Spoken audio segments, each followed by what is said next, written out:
So for guests that are booked on the Norwegian Joy for an upcoming sailing here on March the 11th, just a couple of days away, well, they got an email letting them know of an itinerary change. Specifically, they are canceling their port stop in Roatan, and they are replacing it with a port stop in Bimini in the Bahamas. And Norwegian has said they've made this change due to port congestion. The port in Roatan is going to be congested, too much going on there, so it's better for the cruise passengers that they go to Bimini instead of Roatan. At least that's Norwegian's reason. That is what they told cruise passengers.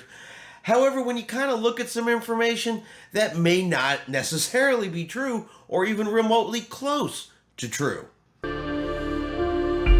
right, so the Norwegian Joy is going to be sailing from Miami. Now, originally was supposed to go to Costa Maya, Mexico, Cozumel, Mexico, down to Roatan and to Belize. That was the original itinerary. But because they have removed Roatan, replaced it with Bimini, they're not only switching the cruise port, it's also switched up the dates that they're going to be in different ports from what it originally was. So the stop in Cozumel, Mexico was supposed to be March 16th.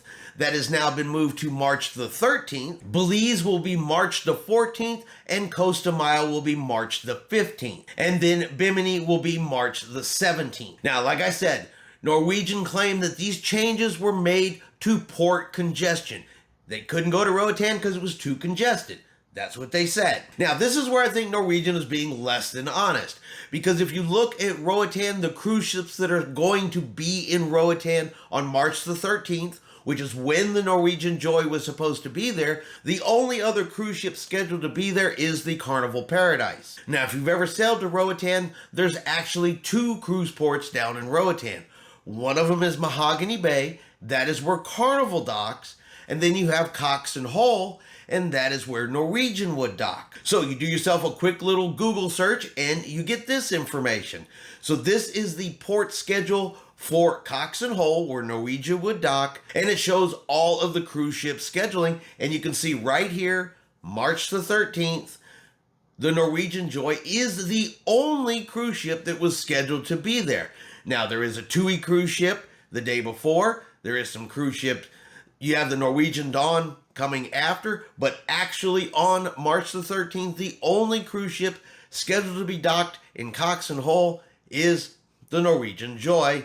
Like I said, the Carnival Paradise will be there, but that one will be down over at Mahogany Bay. So I'm not seeing a whole lot of congestion there, at least not what Norwegian's saying, considering that on March the 15th, just 2 days later, there's actually 4 cruise ships scheduled to be docked in Roatan: Allure of the Seas, the Carnival Glory, the Carnival Pride, and the Norwegian Dawn. So 4 ships 2 days later, 2 ships 2 days earlier, like I said, at 2 separate docks. And now even on the 15th, you're going to have the Allure of the Seas and the Norwegian Dawn docked over at Coxon's Hull, and you'll have the 2 Carnival ships docked over at Mahogany Bay. And I don't know what you guys think, but 4 cruise ships seems like it's a much bigger thing than just 2 cruise ships, but according to Norwegian, they moved it due to overcrowding. And what to me kind of makes it a little bit worse,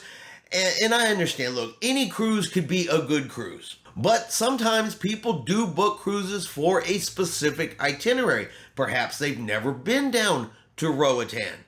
Perhaps that's why they specifically booked this cruise. Perhaps they don't care for Bimini, so they didn't book a cruise that has Bimini on it. But with Norwegian making this change at the last minute, just days away before the sailing, there's not a whole lot that the guests can even do because, according to the cruise contract, they have the right to make itinerary changes. But what bugs me is they make this change claiming it's port congestion, but the facts don't really seem to support their reasoning, especially when we've seen a lot of itinerary changes coming out of Norwegian Cruise Lines recently over what they're calling their carbon footprint. They've been shortening times in ports, adjusting ports, dropping port stops altogether, all under the banner of carbon footprint. And I get, trying to reduce your carbon emissions. I get trying to be greener and treat the planet a whole lot better than we treat it. I get all of that.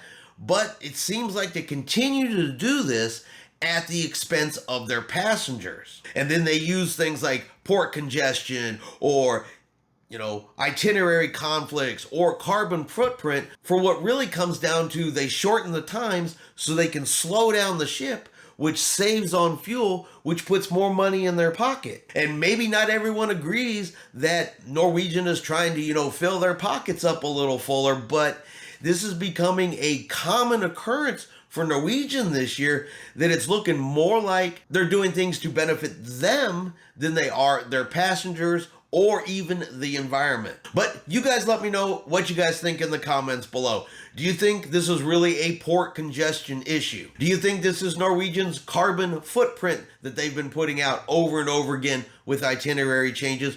Or do you simply think that Norwegian has adjusted the ports around, giving the passengers no options so they can put a little bit more coin in their pocket by saving on some fuel? Let me know what you guys think. All right, and that's going to be our cruise news video for today. If you've enjoyed today's video, do me a favor and hit that like button. If you haven't done so yet, do me a favor and hit subscribe. It is free to do so. Helps our channel grow. Let you know anytime we put out a new video. Hope everyone out there is having a really great day, and like always, we will see you out on the high seas.